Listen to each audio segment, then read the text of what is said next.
la zumi soa me dishime nambara sheba mimi nawa me nami jimi lumi yimi zumi dami chimi romi rejami chimi lo migi kame wane iji kame iji nambara shibi kanji batu yame to mari bami mari ba seba me Gajime, gaji sebi amadu yame do dejende dunga wada.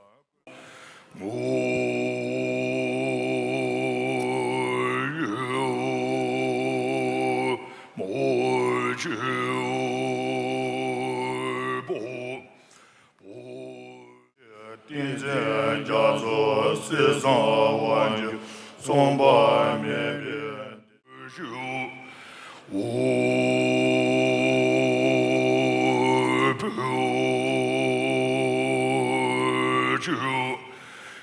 So,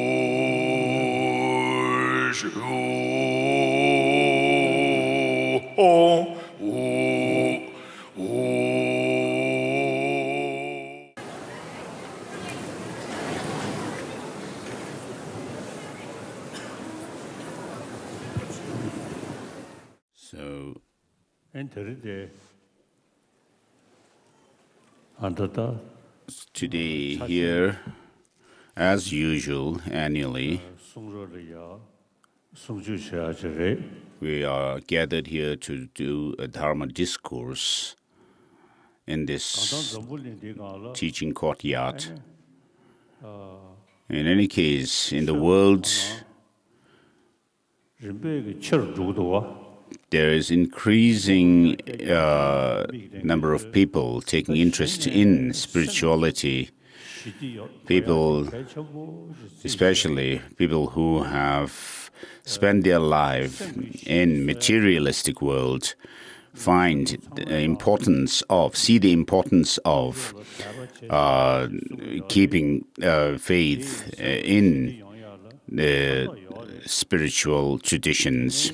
Of course, the theistic religious practice of keeping faith in the Creator God is beneficial, but with regards to using our understanding of the workings of our mind and psychology, mind and emotions, we may say that the Buddhism has the best information on that, and I have scientist friends who pay attention to and take interest in learning from the teaching of the Buddha with regards to the workings of our mind and psychology.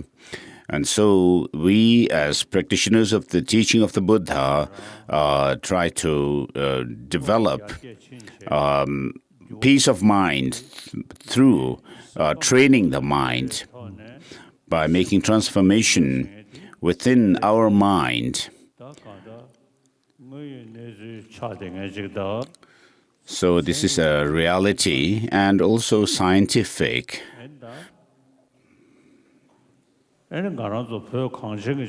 So in the land of snows, Tibet, the Buddhism that exists in the land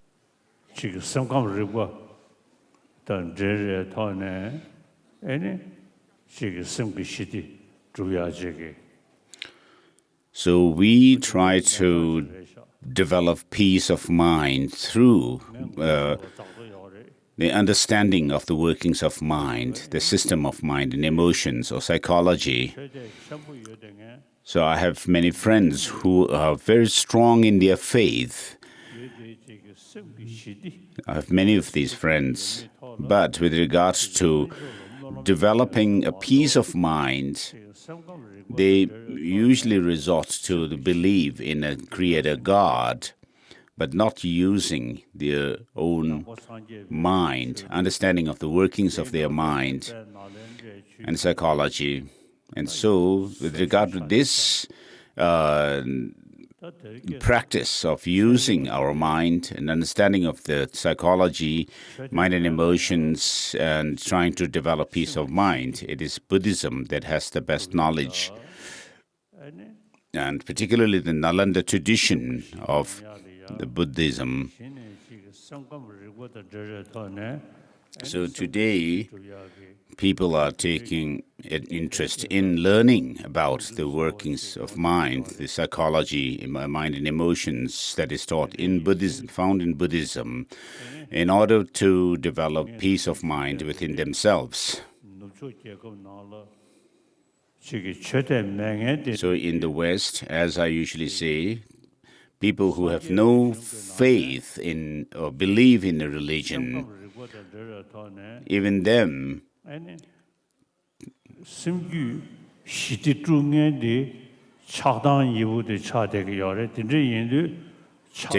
pay attention to the teaching of the Buddha to reduce our mental afflictions, particularly our attachment and clinging attachment and anger and hatred. These are reduced. And then to counter our anger, the practice of compassion is pertinent. As Master Chandrakirti, in the beginning of his Madhyamaka avatar, entering into the middle way, says,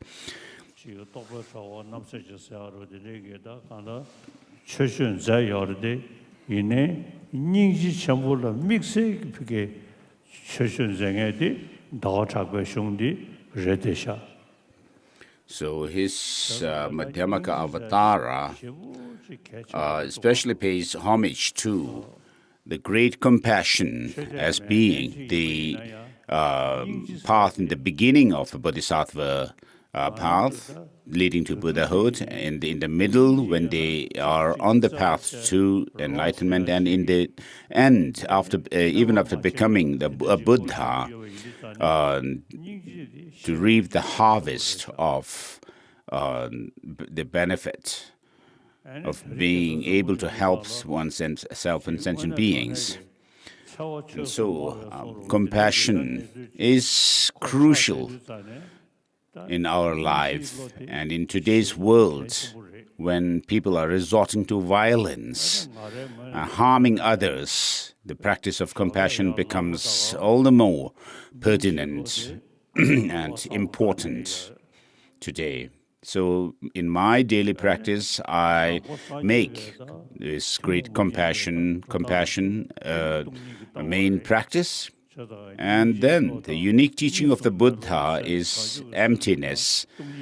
And so these two, the compassion in the sense of bodhicitta, this spirit of awakening, and thereof the understanding and insight into emptiness, I make these two my main practice in my daily life. And so this gives you peace of mind as well. And this is the best means to have a long life as well. If you have peace of mind, you will not be disturbed easily by these mental afflictions, the negative emotions and negative states of mind. So otherwise, when you are disturbed internally by these different negative emotions, negative states of mind, then even if you may do some practice for long life, it will not help, because the disturbed mental state of mind also disturbs your physical, disturbs you physically as well, and causes lots of sickness. And so this practice of developing peace of mind is the best way to have long life. Have a long life. And so here, to the people gathered here, I may say this, that the teaching of the Buddha that has come down through the Nalanda Monastic University of India to us is something that does not resort only to faith, but using logic and reason, and also using it has this understanding of the workings of our mind, the system of mind and emotions or psychology.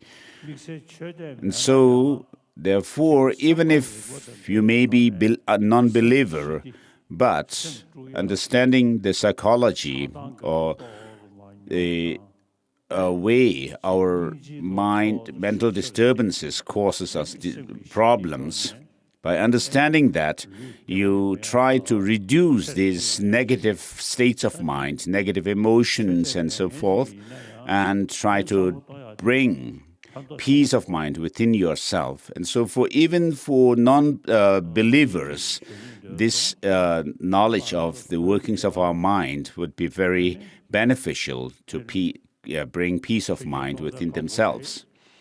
And so Songtsen Gampo, the Dharma king, I find him to be quite a strong personality, because though he married a Chinese princess, but when it comes to Buddhism, in the 7th century, even then, he looked for India to bring Buddhism to Tibet. And then later, in the 8th century, during the time of King Chotrul Duechen, Master Chandarakshita was invited to Tibet. And therefore, we have this tradition of studying the teaching of the Buddha according to the Buddha's own intention and through the tradition of Nalanda masters like Master Nagarjuna and so forth. So these texts that were written by masters like Nagarjuna and so forth, the Nalanda masters, resort to logic and reason more than faith alone. And so by thinking through with reason and logic, then we are taught how to develop compassion to counter our negative emotions, negative states of mind. And therefore, this teaching of the Buddha that we have, of course, all religions of the world teach compassion, love and compassion, but using logic and reason to explain, to emphasize the understanding of love and compassion is with us in our tradition that has come down through from the Nalanda University. And so, when I have discussions with people like scientists and non-believers, I find that this teaching of the Buddha that we Tibetans have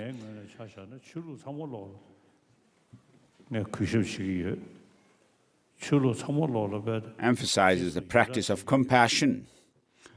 And so I do respect all religious traditions of the world, but with regard to the Nalanda tradition of Buddhism, the more you think through logic and reason, the greater conviction you gain in the teaching of the Buddha.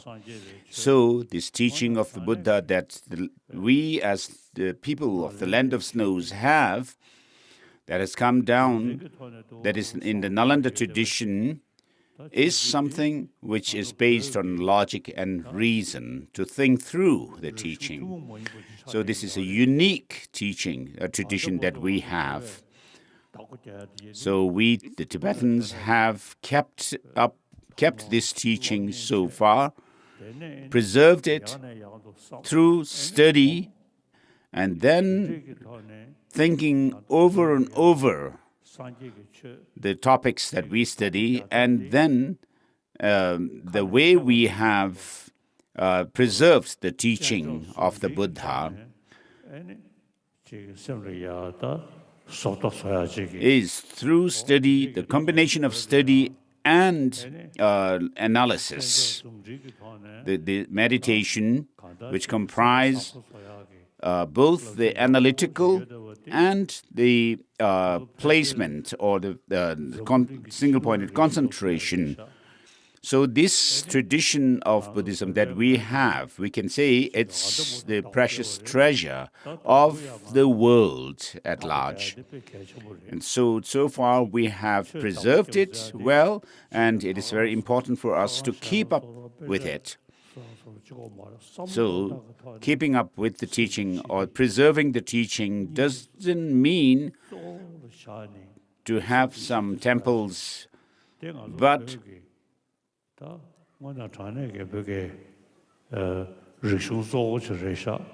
through study and practice of the teaching.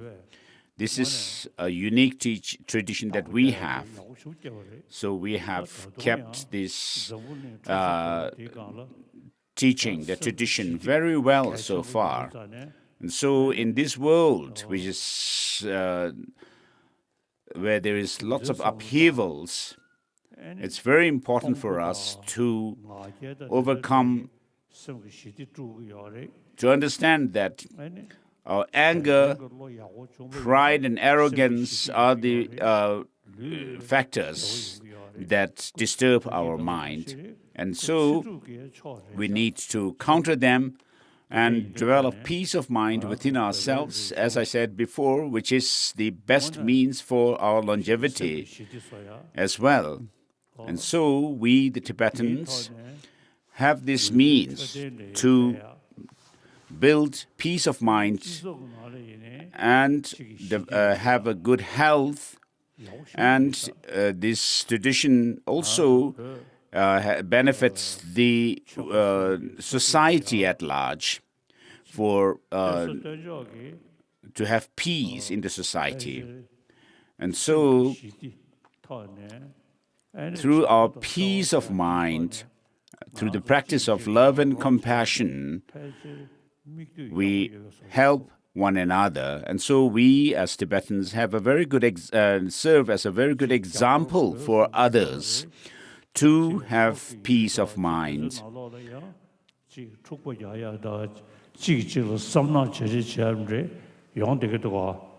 So in many parts of the world, there are people who try to hurt others, harm others, cause problems to others. But this teaching of the precepts that we find in the Buddhist tradition that we have can be of great benefit to others as well, other people around the world. So we have also a very good practice, tradition of putting them into practice, the teaching of the Buddha into practice, to serve as an example for others, other people. So even Chinese friends of ours do acknowledge that Tibetans have a very good heart. We have a very positive nature. So they also acknowledge this. And so we have kept up with this, preserved it so far, and still we should consider compassion very important and try to use that to develop peace of mind. Of course, times are changing, but peace of mind cannot change, should not be changed. We cannot falter on peace of mind. And so we should still continue to keep up with our tradition. So in the West, there is, as well as other parts of the world, whether north or south, there are increasing number of people taking interest in our tradition. And therefore, the good morality, the civilized behavior that we have as Tibetans, without having to touch on religion as such, we should try to explain our tradition to others.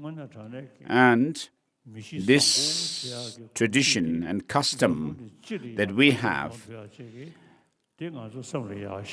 we should keep in mind that this tradition that we have should be used for peace of mind and for peace in the world. So we talk about peace, peace, peace, but if you have love and compassion, there is peace within, and then peace in the world. Otherwise, if you are tossed by love, tossed by attachment and anger and so forth, these negative states of mind, then there is no peace of mind. And therefore, this Tibetan tradition that we have, in which we have a civilized way of thinking, civilized practice of morality and so forth, we have the responsibility to spread this message to other people in the world. You should keep this in mind.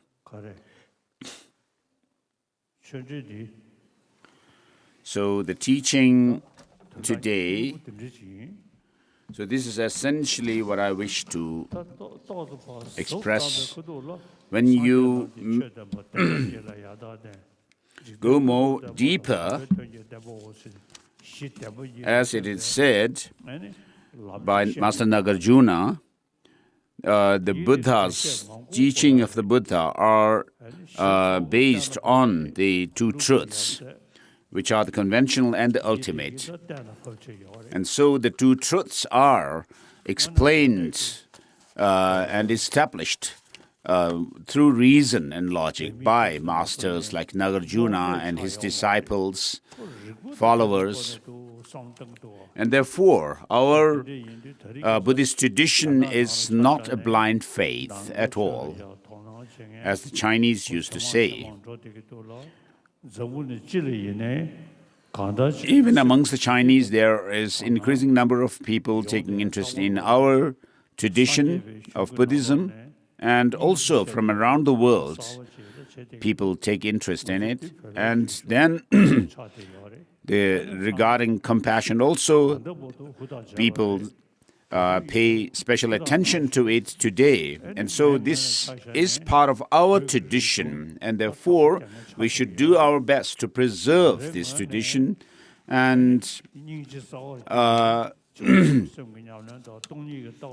regarding myself personally, I also make bodhicitta, this spirit of awakening and the understanding insight into emptiness, as my primary practice daily. And so I find this practice very beneficial for myself, for developing a peace of mind.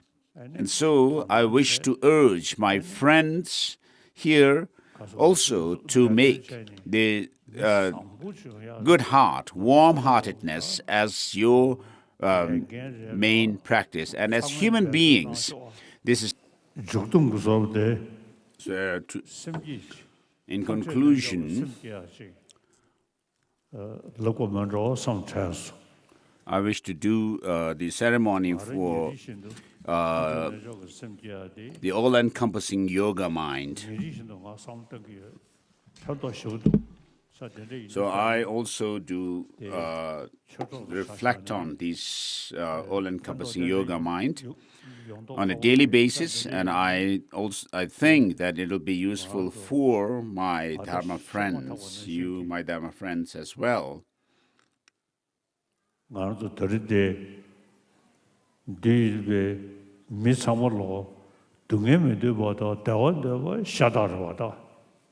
So all of us as human beings are same in not wishing to have suffering and misery, but to have happiness.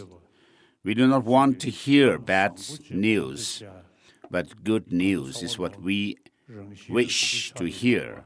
So this is our nature. This we naturally want. So if you keep a good heart within yourself, everyone will love you. Whereas if you are arrogant and jealous, then you may expect praise from others, but it's difficult to gain. If you be a good-hearted, warm-hearted person, people will naturally praise you. Whereas if you are full of, if you maintain within yourself jealousy, pride, and arrogance, and still expect praise from others, that's wrong. So it's very important to have a good heart. And so Master Chandrakirti says in his Madhyamaka Avatara, I pay homage to compassion at the outset, because it is the seed of the harvest of enlightenment. The excellent harvest of the fully enlightened state of Buddhahood. And then it is like the seed. It is also like the water and manure that is needed in the middle.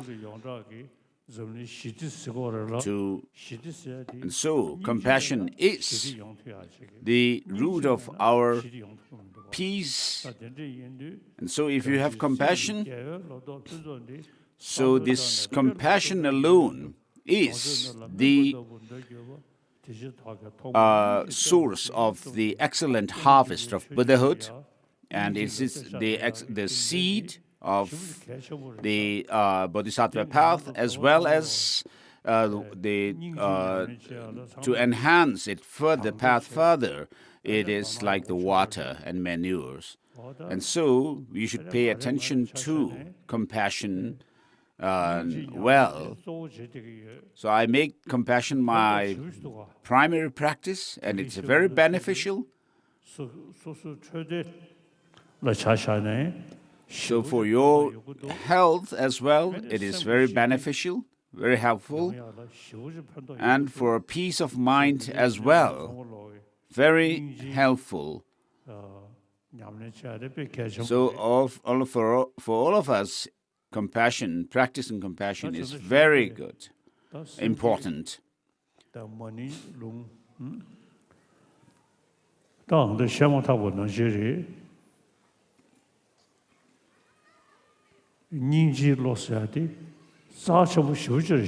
So as I said,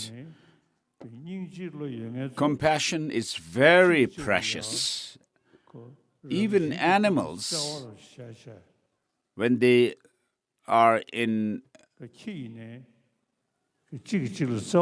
compassionate with each other, even dogs will not bark at each other. So there's peace within them. So we, as human beings also, all of us should pay attention to the practice of compassion as well. So I wish to do the ceremony for bodhicitta and also some transmission of mantras, like the 6-syllable mantra I'll do. So as soon as I wake up in the morning, I reflect on bodhicitta based on the reflection on compassion, and then whatever things there are, though they appear as if they have some kind of objective, independent existence, but when I think through and see that they do not exist that way, then I begin to see the way things appear is not the way things are. And so, please reflect on these two principles. So we'll go through this all-encompassing yoga mind. So think like this. We have gained a higher rebirth, and particularly a human rebirth now. And as Tibetans and people born along the borders of Tibet, adjacent to Tibet, so we have the habit of bearing a good heart. So therefore we will do the conventional bodhicitta meditation, and on top of that,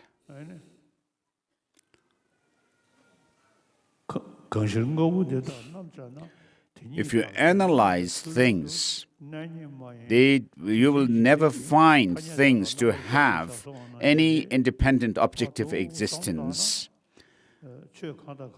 but they exist conventionally. But that conventional existence should not be put to the test of reasoning as such.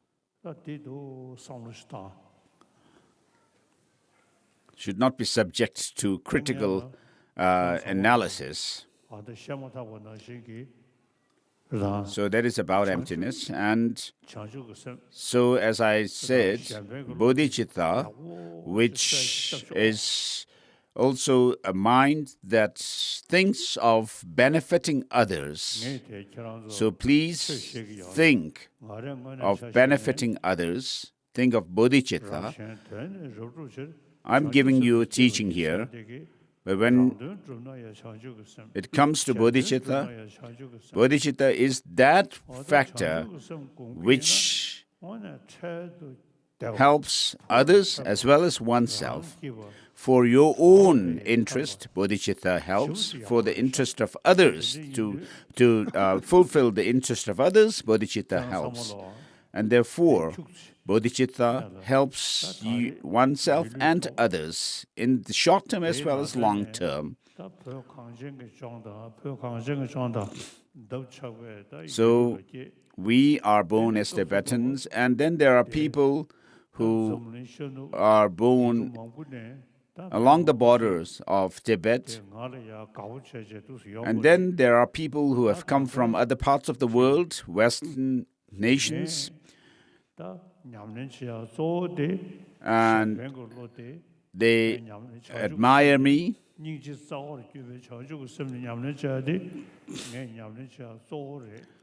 So it is my main practice. Of altruism is my main practice. Altruism rooted in compassion. And so think well about this good heart of benefiting others. So in this human life, with this body as a human being, at your heart, imagine or visualize a white disk of light at your heart. That is symbolizing or representing bodhicitta. But we think of, though we say, I am this, I am that, though I exist, but the way it appears to your mind is as if it has some kind of a solid, independent existence, but that's not the way I exist. So if you think through this notion of an independent, solid I is not there, but The way I exist, you should think, is that it is designated. Using our language and concepts, you designate an I. And then this understanding of emptiness, though things appear as if they have some solid independent existence, though I exist as if it has some solid independent existence, I do not exist. In that way, you should think along this line and on emptiness. And then imagine this insight into emptiness transforming into a white Vajra standing on the white moon disk at your heart, the disk of light at your heart. So both of these principles of bodhicitta, the altruistic spirit of an awakening, and the understanding of emptiness, of course, you will not have the experience of them right away, right here and now, but if you keep up with your practice of these two principles, you will be able to develop the genuine experience of them in time. So bodhicitta is represented at your heart by the white disk of light, and the insight into emptiness is represented by the Vajra, white Vajra at your heart that is standing on the white disk of light. And so these two represent together the all-encompassing yoga mind. Repeat this: Om Sarva Yoga Chitta Upatayami, Om Sarva Yoga Chitta Upatayami, Om Sarva Yoga Chitta Upatayami.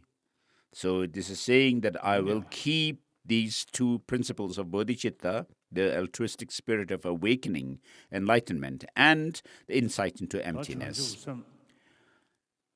So, to the best of your ability, you should meditate on bodhicitta and then imagine it transforming into a white disk of light at your heart, and the insight into emptiness also, to the best of your ability, you should develop it and gain this insight. And then imagine this transforming into this white Vajra standing on the disk of light. And so if this is my main practice, these two principles of bodhicitta and the insight into emptiness are my main practice, and you should also make it your main practice on a daily basis. Of course, it will not happen. The bodhicitta and the insight into emptiness will not happen right away, just like that. But if you persevere and to the best of your ability, keep practicing them, this will definitely be beneficial to you. So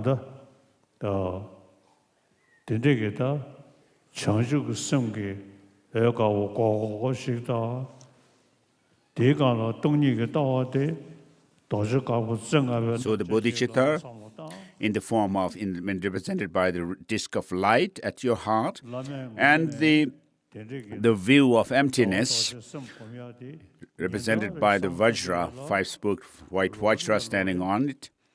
These two principles, on the part of this person, your teacher, your Lama, I make it my main practice on a daily basis. So with these two principles,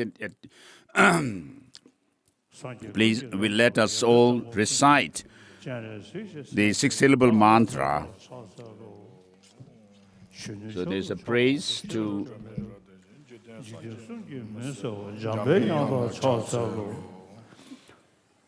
Om mani padme hum, Om mani padme hum, Om mani padme hum, Om mani padme hum, Om mani padme hum, Om mani padme hum. Om mani padme hum, Om mani padme hum. This is the mantra of Avalokiteshvara for bodhicitta, and then His Holiness also said this praise to Manjushri for the practice of or meditation on emptiness. So first, Om mani padme hum, the six-syllable mantra. Om mani padme hum.